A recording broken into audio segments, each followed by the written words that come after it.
First, you trace out the design on the pattern, then you notch, because I'm working on a length. You notch the end like this, then turn it over to start.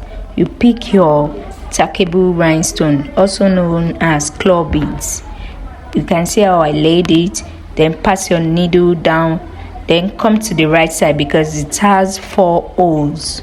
Remember, so you tack each way. Continue each line on the pattern you've created.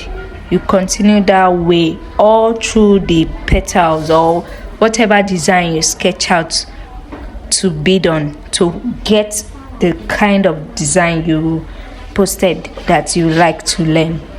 Okay, as you are doing this, remember, hold on to the needle well. If not, it will keep coming down out of the tool. This is not a organza fabric or a cotton.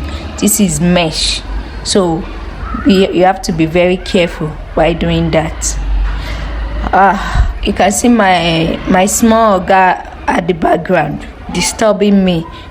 See the background. So I continue the design to round up the whole petal design I just created. You can see how the thread keeps attaching on the claw beads. You have to be extra careful, very careful. You continue that same method till you finish it.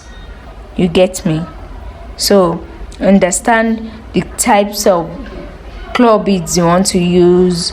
It's maybe bigger size or this one. In the video I posted, that was a smaller size, but this I'm using a bigger size tackable rhinestone. So I'm about to finish this end now, so I can move to the seed bead part. So remember to notch well.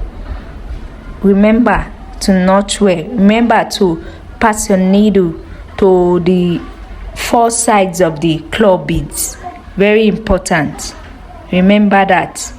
So I start the needlework side at the middle. After I'm done with this design, I'm putting at the middle. You have to be creative with needlework. Just create your own design that when someone sees it, I would like to know, just like how you are interested in how I made this for that customer.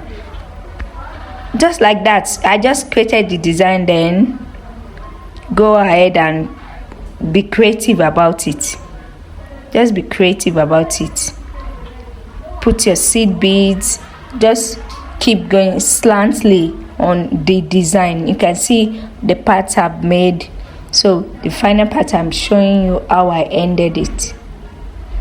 Pick the number of beads that can sit there, pass your needle down, then divide it by 2 to make the seed bead sit properly on the net 2 material. Remember, so keep doing that all through till you finish your design. Any question, I'll be right here. Thank you for watching. I hope I was able to help you achieve a design you want to do. Alright, so if you have any question for me, you can just drop it in the comment section. I'll be right here. I'm on all social apps: TikTok, Instagram, Facebook page, and YouTube. You can see it. This is the finishing. You see how the outcome is. This makes a whole lot of sense. Alright, it makes a lot of sense.